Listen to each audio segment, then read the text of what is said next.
오늘은 개혁의 원리 2. 저번 주는 당연히 1이겠죠. 저번 주 말씀이 뭐였죠? 제목 말고요. 내용이에요, 내용. 근데 저도 갑자기 생각이 안 나네. 뭐 했었더라? 어쨌든 개혁의 1을 지나고 이제 할렐루야! 제가 은혜 받았어요. 박수 한번 주세요. 그렇죠. 믿음의 역사와 또 사랑의 수고와 소망의 인내, 이 세 가지가 개혁의 원리다. 다시 한번 깨우쳐 주셔서 감사합니다. 오늘은 중세 시대 이야기로 시작하려고 합니다. 중세 유럽은요, 기독교 만능의 시대였습니다. 그래서 로마 교황의 이 권력은 이 로마 황제까지 굴복시킬 만큼 엄청난 힘을 가지고 있었습니다. 이 권력을 누리니까 이제 부귀영화가 따라오게 되어 있죠. 돈도 많이 벌었어요. 이 시기의 교황은 누구였게요? 레오 몇 세? 10세. 그래서 이게 발음을 잘해야 되네. 10세. 진짜 레오 10세가 문제예요. 10세. 이 10세가 문제인데 이 교황에게 이렇게 이 교황에게 한 가지 고민이 하나 있었는데, 자신이 지내는 이 성 베드로 성당에 문제가 생겼어요. 어떤 문제가 생겼냐면은 이제 노후화가 되다 보니까 리모델링을 이제 해야 될 때가 온 거예요. 자기가 돈이 많았는데도 고민을 합니다. 이거 우선수로 이거 리모델링을 할까? 이제 부분 리모델링이 아니라 전체 리모델링이 필요한데 어떻게 해야 될까? 이제 생각을 하는데 이제 바로 이제 생각해낸 게 뭘까요? 다 아시는 것처럼 면죄부 판매였어요. 면죄부 판매를 그때 하게 됩니다. 이 면죄부라는 것은 죄를 없애주는 작은 문서를 말하는 것이죠. 이 면죄부를 교황이 발급하게 되고 이제 이거를 사는 사람들은 죄가 없어지는 거예요. 획기적인 거 아니겠습니까? 그죠? 그래서 이 면죄부를 대량으로 만들고 이 면죄부를 판매하는 특사까지 파견해가지고 굉장히 부지런히 팔았습니다. 그 과정에서 이 면죄부 광고와 판매를 담당했던 이 특사, 이 신부는 이렇게 설교했어요. 현금이 이 상자 속에서 찰랑찰랑하고 소리나는 순간 죽은 자라도 영원히 지옥불에서 뛰어나와 구원을 받습니다. 이거 뭐야 이거 지금? 인정하십니까 이거? 아멘 나올까봐 조금 조마조마했는데 이게 말이 됩니까 이게? 이렇게 설교를 했는데 내 죄가 이 종이 한 장으로 만약에 사라진다면 저 같아도 사겠어요, 그죠? 살 것 같아요. 근데 우리의 죄가 이 종이 한 장으로 사라지겠습니까? 우리 죄는 뭐로만 씻어집니까? 예수님의 보혈. 할렐루야. 우리는 이 진리를 알기 때문에 그 속임수에 넘어가지 않죠. 근데 지금 표정을 보니까 그 종이 나도 한 장만 나도 한번 살까? 이런 표정으로 지금 바라보고 계시는 분들이 계시는데, 우리는 정확하게 알고 있어야 됩니다. 우리의 죄는 예수님의 보혈밖에는 씻을 수가 없다. 근데 이 기가 막히고 코가 막히는 이 설교에, 이 면죄부 판매에 사람들의 반응은 어땠을까요? 굉장히 폭발적이었어요. 굉장히 폭발적이었습니다. 면죄부는 내가 평생 풀어야 할 숙제를 한 방에 해결해주는 아주 작은 문서였거든요. 이것만 사면 끝나거든요. 그래서 굉장히 사람들은 폭발적이었어요. 그래서 이 면죄부를 사려고 사람들은 혈안이 되어 있었습니다. 면죄부 가격이 얼마 정도 했는지 아세요 혹시? 그 나라 돈으로 환산하면, 우리나라 지금 돈으로 환산하면은 약 10만 원 정도 합니다. 10만. 봐봐, 이런 반응 나오지 않았어? 그래서 그래? 10만 원이면 괜찮은데 지금 이런 반응으로 지금 저를 바라보시면 안 된다는 거죠.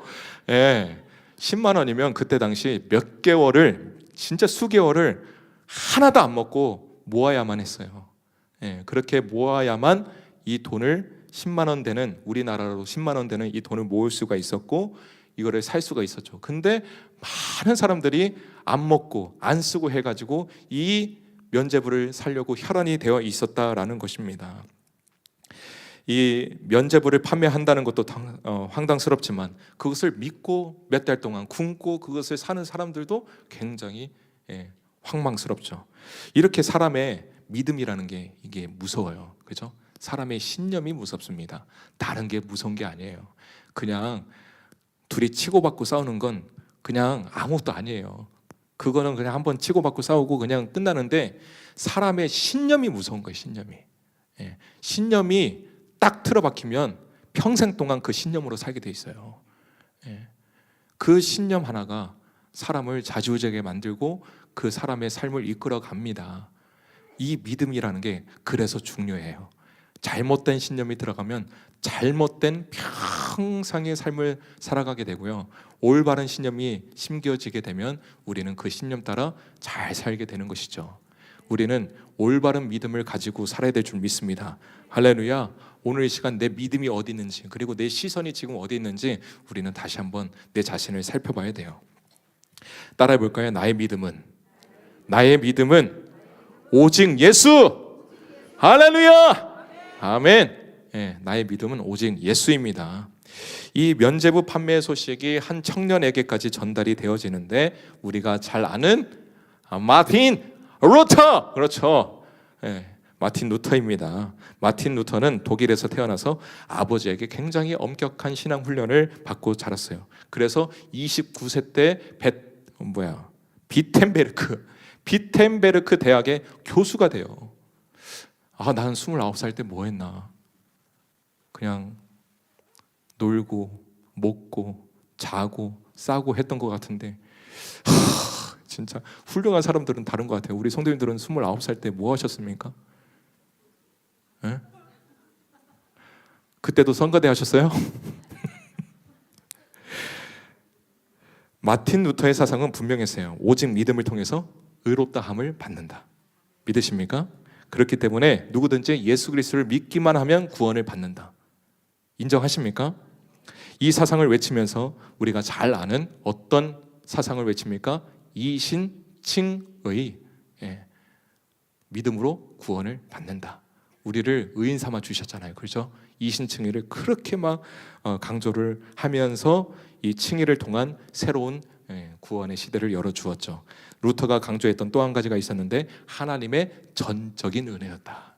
하나님의 전적인 은혜. 그래서 모든 것이 하나님의 은혜다라는 것을 계속 이제 강조합니다. 우리가 잘 아는 찬양도 있잖아요. 모든 것이 은혜, 한없는 은혜. 아니 왜 이렇게 은혜를 강조할까? 그만큼 은혜가 중요하니까요. 그냥 모든 것이 은혜하고 다음 소절 넘어가면 되는데 왜 은혜 한없는 은혜 이랬을까? 은혜가 그만큼 중요하기 때문에. 그래서 오직 성경, 오직 믿음, 오직 은혜, 오직 그리스도, 오직 하나님께 영광, 이 5가지를 목숨을 다해 외쳤던 것입니다. 이 사상을 가진 마틴 루터에게는 이 면죄부 판매가 기가 막히는 거예요. 그래서 진짜 저 교황이 하나님을 욕되게 하는 거다 해가지고 이 비텐베르크 대학교에 뭘 붙이냐? 95개의 반박문을 딱 붙여요. 95개의 반박문. 제가 2개를 읽어드릴게요. 제36조. 참된 회개를 하면 기독교인은 누구든지 속죄권이 없어도 죄에서 해방되는 것이다. 할렐루야. 그리고 86조. 가장 부자인 자보다도 더 부유한 교황은 왜 자기 돈으로 성 베드로 성당을 짓지 않고 가난한 신도들의 헌금을 걷는가?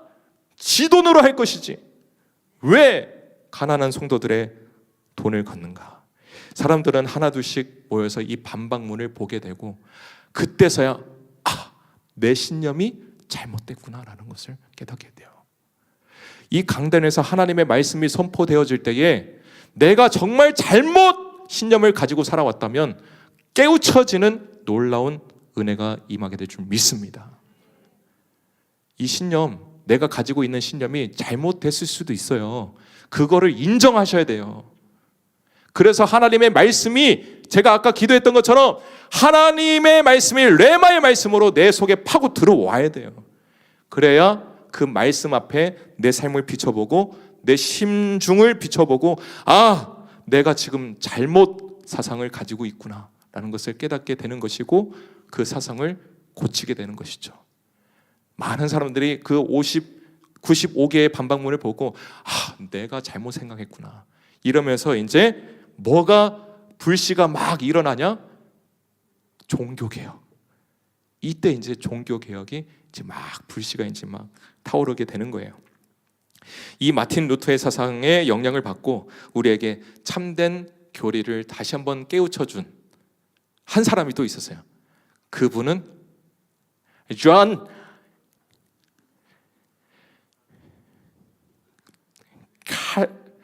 칼빈. 그렇죠. 존 칼빈. 존 칼빈. 제가 존경하는 분인데 이 칼빈의 유명한 5대 강령이 있습니다. 뭘까요? 다음 5가지가 있는데 전적인 타락. 우리는 전적으로 타락했다. 믿으십니까? 두 번째, 무조건적인 선택. 우리가 구원에 있어서는 아무것도 한 게 없어요. 그냥 하나님이 무조건적으로 선택해 주신 거예요. 또 세 번째, 제한 속죄. 네 번째, 불강력적인 그 은혜를 우리는 거부할 수 없다. 성도의 견인, 하나님이 끝까지 견인해 가신다. 이 5가지 강령을 딱 이렇게 막 강조하면서 이제 종교 개혁에 이제 불씨였다면 이제 막 바람을 일으키게 되는 거예요. 그래서 이 5가지 강령이 앞글자만 따가지고 튤립 교리다 이렇게 말을 합니다. 이 튤립 교리에 대해서 나중에 시간이 되면 또 나누도록 하겠습니다. 이렇게 종교 개혁에는 위대한 2명의 종교 지도자가 있었어요. 마틴 루터는 뜨거운 가슴을 가지고 종교 개혁의 이 신호탄을 쏘아 올렸고, 존 칼빈은 냉철한 이성과 논리로 종교 개혁의 불을 더 활활 타오르게 했다라는 것입니다. 각 시대마다 이렇게 하나님이 세우신 종들이 있었어요. 그 종들을 통해서 이 복음의 이 순전함이 흘러가도록 했다라는 것입니다. 지금 이 시대에 세우신 훌륭한 하나님의 종들이 많잖아요. 우리 교회는 누가 있습니까? 우리 담임 목사님 계시잖아요. 우리 담임 목사님께서 이 강단에서 말씀을 선포하실 때마다 그 말씀을 그냥 흘려버리면 안 돼요. 그 말씀은 생명의 말씀이에요. 내 삶 가운데 개혁의 바람을 일으키는 말씀입니다. 그 말씀을, 레마의 말씀을 받아들이셔야 돼요. 그래야 개혁이 일어납니다. 그래야 변화가 돼요. 그래야 그 말씀을 받은 내가 변화가 되고 나를 통해서 또 변화의 바람이 자꾸 이렇게 일어나는 것입니다. 오늘 이 시대를 살아가는 우리 장경동 담임 목사님과 또 우리 중문교회 우리 모든 성도님들을 통해서 다시 한번 개혁의 바람이 새롭게 불어올 줄 믿습니다. 아멘. 제가 왜 이렇게 개혁에 대한 얘기를 길게 했냐면 오늘 본문의 내용도 개혁에 대한 내용이기 때문에 그렇습니다. 개혁, 영어로는 리포메이션. 폼이 무엇입니까? 모양, 형태를 말하죠. 리는 다시, 이 모양, 형태를 다시 만들다. 그러니까 리포메이션, 이건 뭐냐? 하나님의 형상을 다시 우리가 회복하는 거예요. 다시 만들어가는 것입니다. 그것이 바로 개혁입니다. 저번 주는 데살로니가 교회를 통해서 이 개혁의 원리를 우리가 깨달았는데 오늘 느헤미야의 모습 속에서도 우리가 개혁의 원리를 발견할 수 있습니다. 어느 본문이든지 개혁의 원리는 다 숨어 있어요. 느헤미야 13장은 이 느헤미야가 행했던 리폼에 대한 관한 내용입니다. 그때 당시에 하나님은 이 느헤미야를 통해서 무너진 성벽을 다시 한번 리폼하기를 원하셨어요. 개혁하기를 원하셨습니다. 느헤미야는 애국심이 강했어요. 그리고 기도의 사자였습니다. 이 애국심과 이 기도의 정신으로 인해서 120년 동안이나 무너져 있었던 성벽을 단 며칠 만에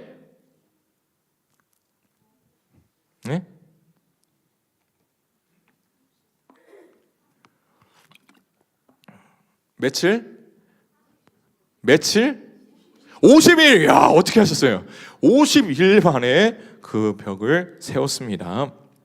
대단한 업적입니다. 그래서 이 50일 만에 모든 것을 다 세우고 야, 내 업적은 진짜 대단하다. 다 끝났다. 나는 이제 끝!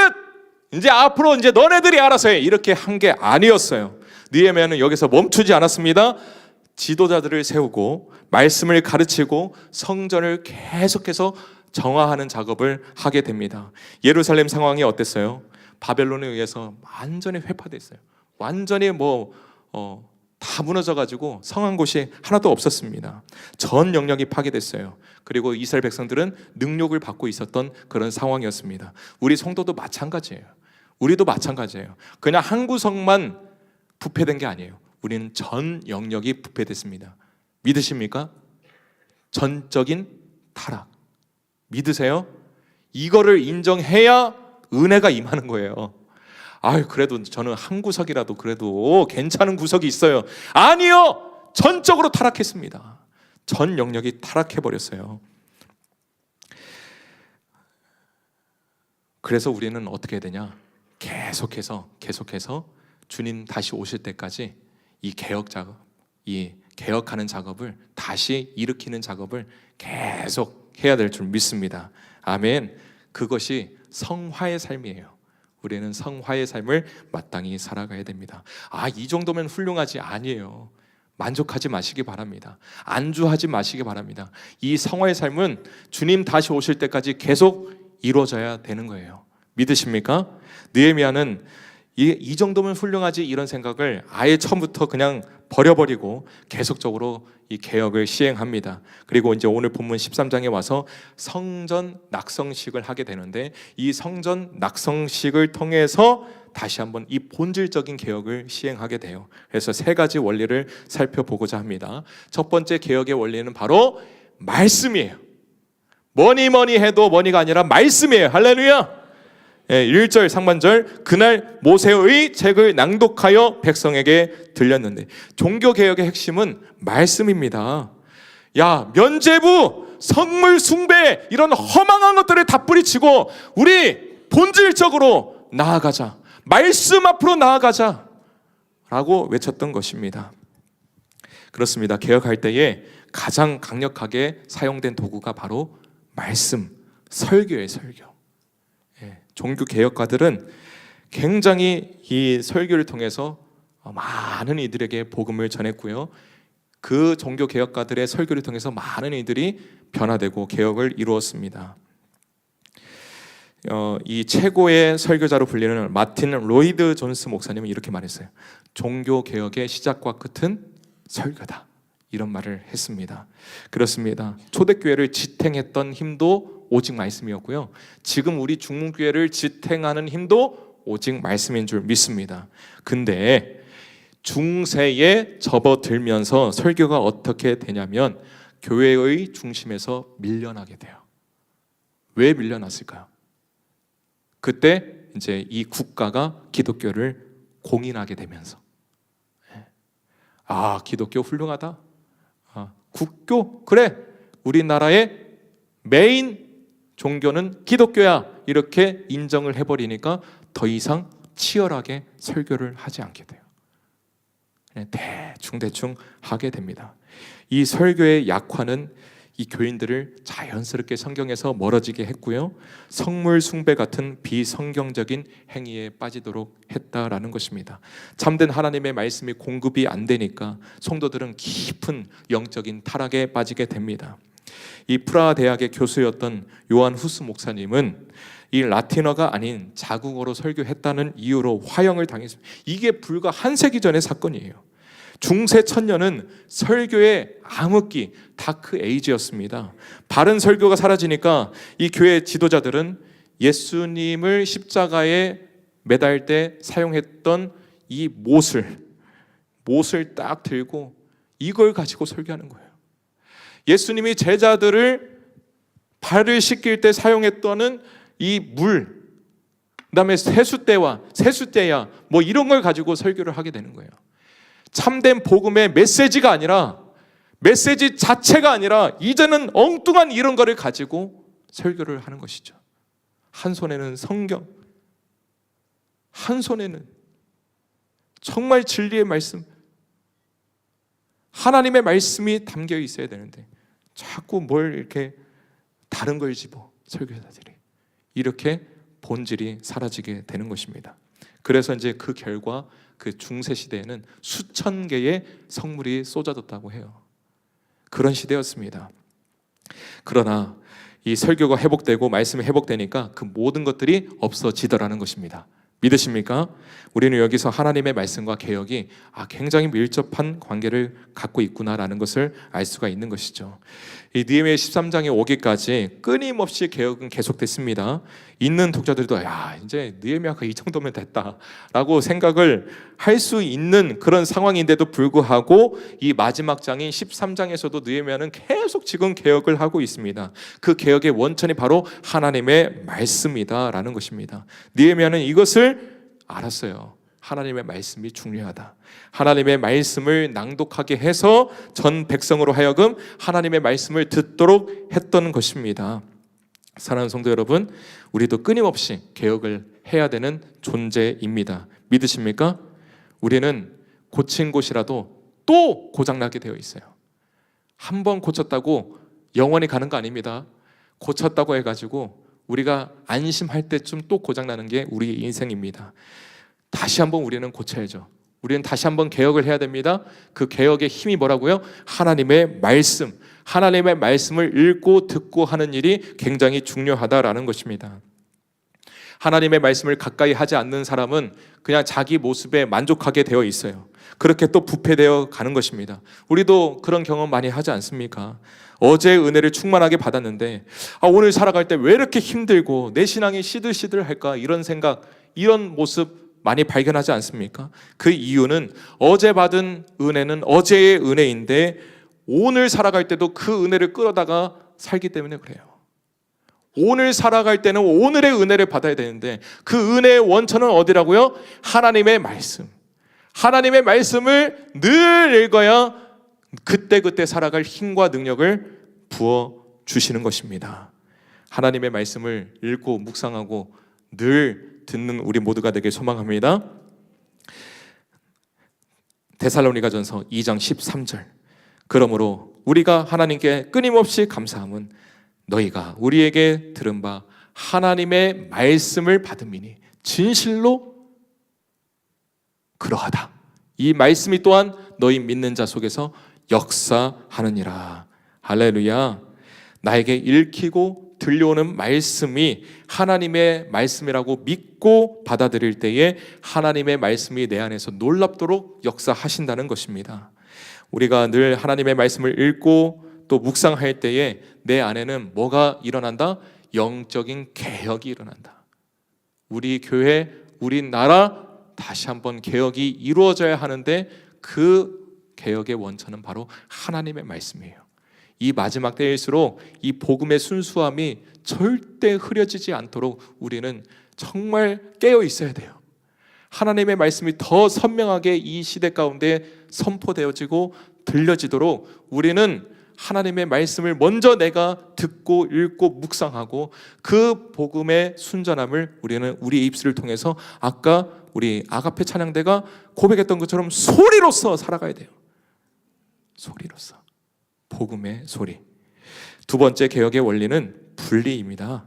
이스라엘 백성들은 하나님의 말씀을 이제 낭독하는 중에 중요한 사실 하나를 발견하게 돼요. 1, 2절 다시 한번 읽겠습니다. 그날 모세 책을 낭독하여 백성에게 들렸는데 그 책에 기록하기를 암몬 사람과 모압 사람, 이 암몬 사람 모압 사람 잘 보세요. 이는 그들이 양식과 물로 이스라엘 자손을 영접하지 아니하고 도리어 발람에게 뇌물을 주어 저주하게 하였음이라. 그러므로 우리 하나님이 그 저주를 돌이켜 복이 되게 하셨다 했는지라. 이스라엘 백성들은 한 가지 중요한 것을 깨닫게 돼요. 그것은 바로 자신들의 공동체에서 누가 있었다고요? 암몬 사람과 모압 사람들이 있었다. 이 암몬 사람들과 모압 사람들은 누구였습니까? 그토록 이 성벽 건축을 방해했던 사람들이었어요. 방해했던 사람들이 지금 이 공동체에 교묘하게 지금 껴있어요. 우리가 교회라고 해서 정말 순전한 믿음의 백성들만 있는 거 아니에요. 악한 사람들도 있어요. 사단이 왜 여기는 없겠습니까? 은혜 옆에는 항상 사단이 지금 틈을 노리고 있다니까요. 교묘하게 스며들어 있었어요. 그래서 참된 개혁을 하려면 절대 죄가 섞이면 안 된다는 것을 깨닫고 이 말씀을 낭독하는 중에 이제 작업을 하게 돼요.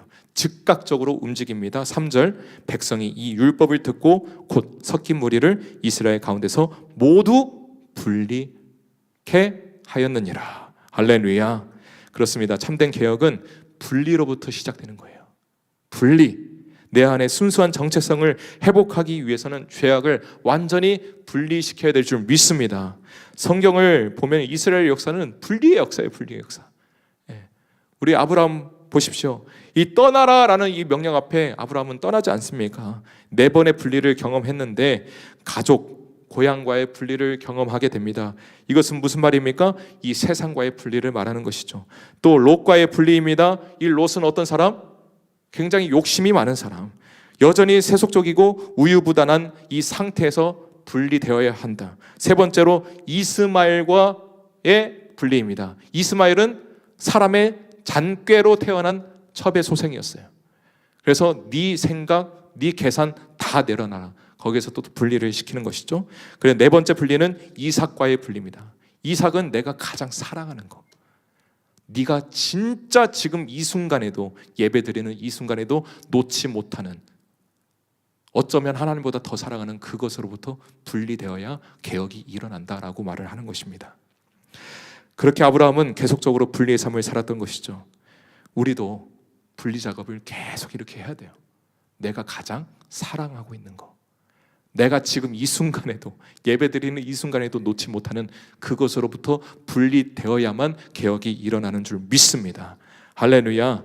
에베소 교회가 책망들었던 것 중 하나가 무엇입니까? 처음 사랑을 잊었대요. 처음 사랑. 아무리 막 예배 뜨겁게 해도 예배 뜨겁게 하고 막 찬양하고 기도하고 말씀 들어도 그 안에 첫사랑을 잃어버리면 아무 그냥 울리는 꽹과리와 같다라는 것이죠. 우리는 다시 한번 내가 지금도 포기하지 못하는 그것을 지금 이 시간 빨리 잘라내시기를 축원합니다. 할렐루야. 그래서 오직 순수한 복음, 오직 예수. 아까 나의 믿음은 오직 예수 이렇게 선포했잖아요. 할렐루야. 그래서 오직 예수만 바라보는 우리 모두가 되길 소망합니다. 할렐루야. 근데 이거를 우리 스스로 할 수 없어요. 어떻게 해야 돼요? 로마서 8장 1절 2절. 그러므로 이제 그리스도 예수 안에 있는 자에게는 결코 정죄함이 없나니 이는 그리스도 예수 안에 있는 생명의 성령의 법이 죄와 사망의 법에서 너를 해방하였대요. 할렐루야. 우리는 스스로 할 수 없는데 누구의 도움으로? 성령님의 도움으로. 그래서 성령 충만, 성령 충만. 우리 유시영 목사님께서 항상 설교하면서 단골적으로 강조하는 멘트가 성령 충만이잖아요. 그죠? 성령 충만이, 왜 성령 충만이 나왔는지 그냥 근거가 없는 게 아니라니까요. 성령이 우리를 도와주셔야만 우리가 늘 이렇게 개혁의 삶을 살아갈 수 있다니까요. 할렐루야. 지금도 성령님이 나를 도와주셔야 돼요. 성령님 나를 도와주시옵소서, 도와주시옵소서 라고 기도를 해야 성령님이 도와주시고 내 안에 참된 분리가 일어나고 개혁 작업이 되는 것입니다. 믿으십니까? 세 번째 개혁의 원리는 이게 가장 중요한데 바로 예배입니다. 예배. 10절 보겠습니다. 내가 또 알아본즉 레위 사람들이 받을 몫을 주지 아니하였으므로 그 직무를 행하는 레위 사람들과 노래하는 자들이 각각 자기 밭으로 도망하였대요. 와우. 성전 상태가 어떻습니까? 완전 엉망이다. 엉망이다. 예배를 인도하고 찬양하는 사람들이 지금 다 어디 갔어요? 밭에 갔어요. 교회에 있어야 될 사람들이 왜 밭에 갔어요? 왜요? 응? 그 사람은 누구일까요? 원인 제공한 사람, 바로 도비야. 이 도비야는요, 성벽을 건축할 때부터 계속적으로 방해를 해왔던 사람이었습니다. 이 도비야는 이스라엘 백성들의 신앙을 어떻게 무너뜨릴지 너무나도 잘 알고 있었던 사람이었어요. 뭘 무너뜨리면 이 백성이 무너질까? 바로 예배였어요. 예배. 근데 지금 도비야가 지금 예루살렘 성전 안에 있는 방을 차지하고 있는 거예요. 그 도비야가. 그 방은 레위인과 제사장들에게 뭔가 이 11조로 주는 곡물, 새 포도주, 기름, 거제물 뭐 이런 것들을 이렇게 보관하는 방이었습니다. 그러니까 그 말은 무엇이냐?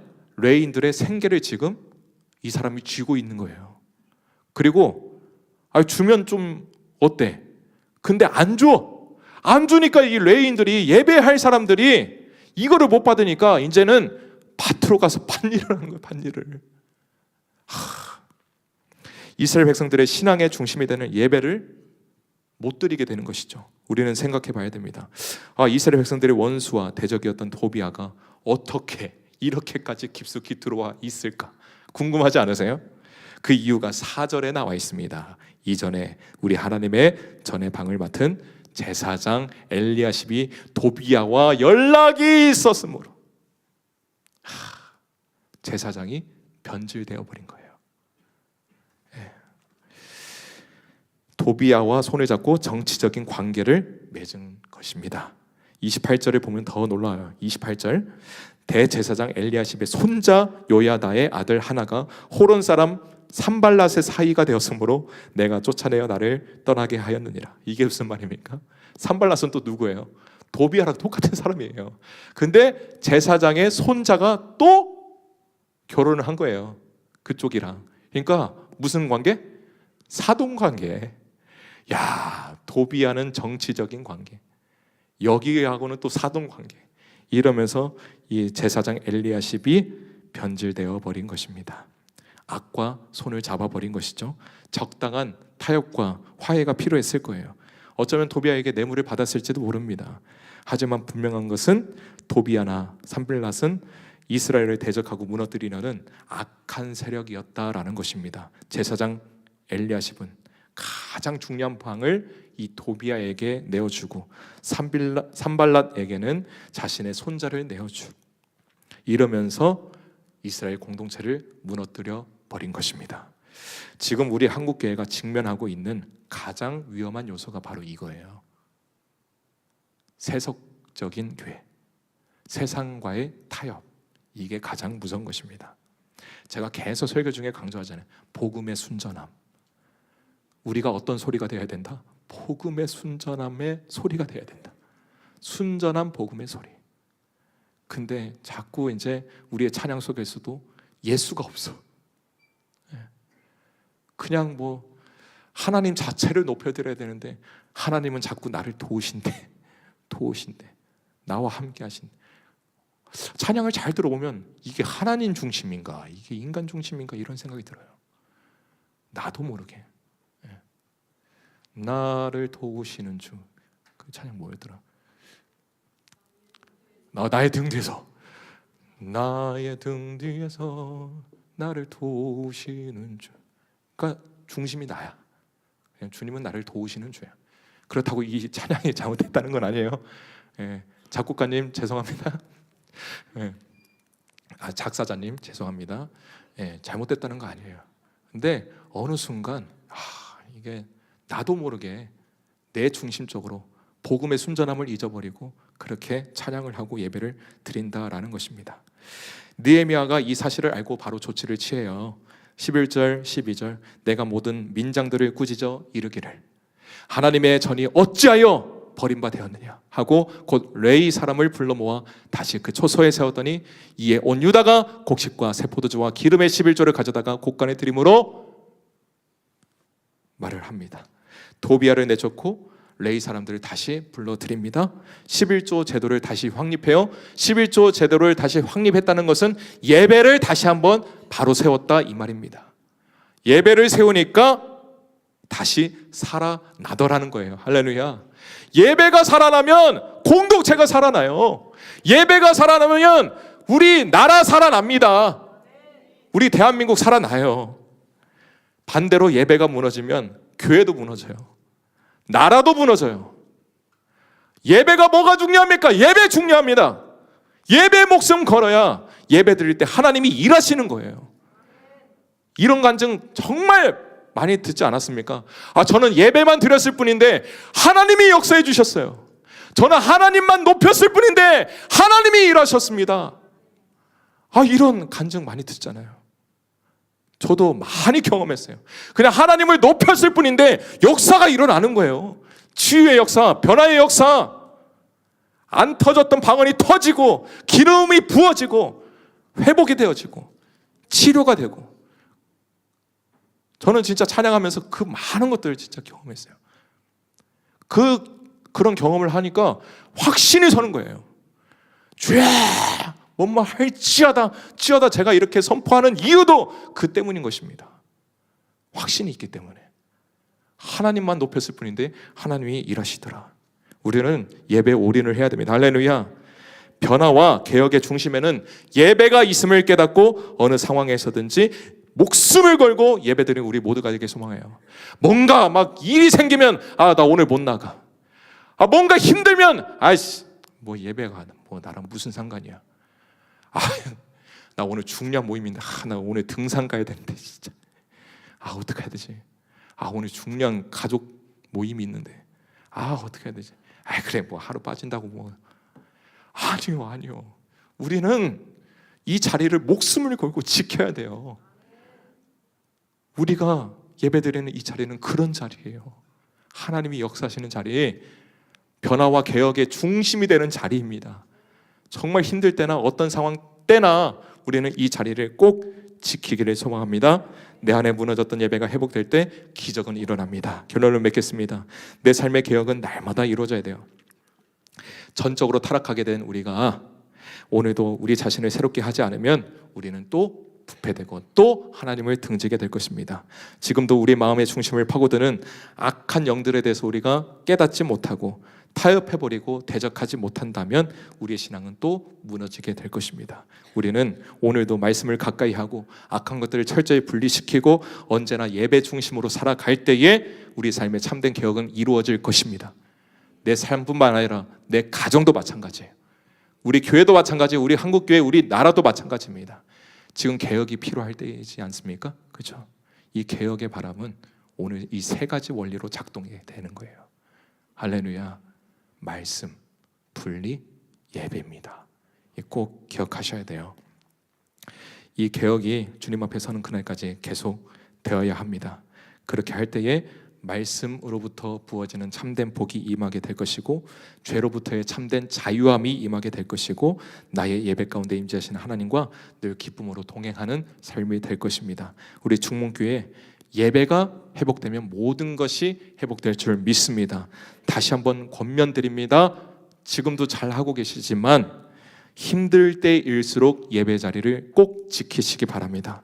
우리가 예배에 힘쓰고 예배 목숨을 걸고 예배 모든 것을 쏟아 부어 넣을 때에 놀라운 은혜 바람, 성령의 바람, 개혁의 바람, 능력의 바람, 회복의 바람이 우리 중문교회 가운데 불어올 줄 믿습니다. 우리 나라 가운데 불어올 줄 믿습니다. 이 사실을 믿고 매 순간 개혁을 이뤄나가는 우리 모두가 되길 소망합니다.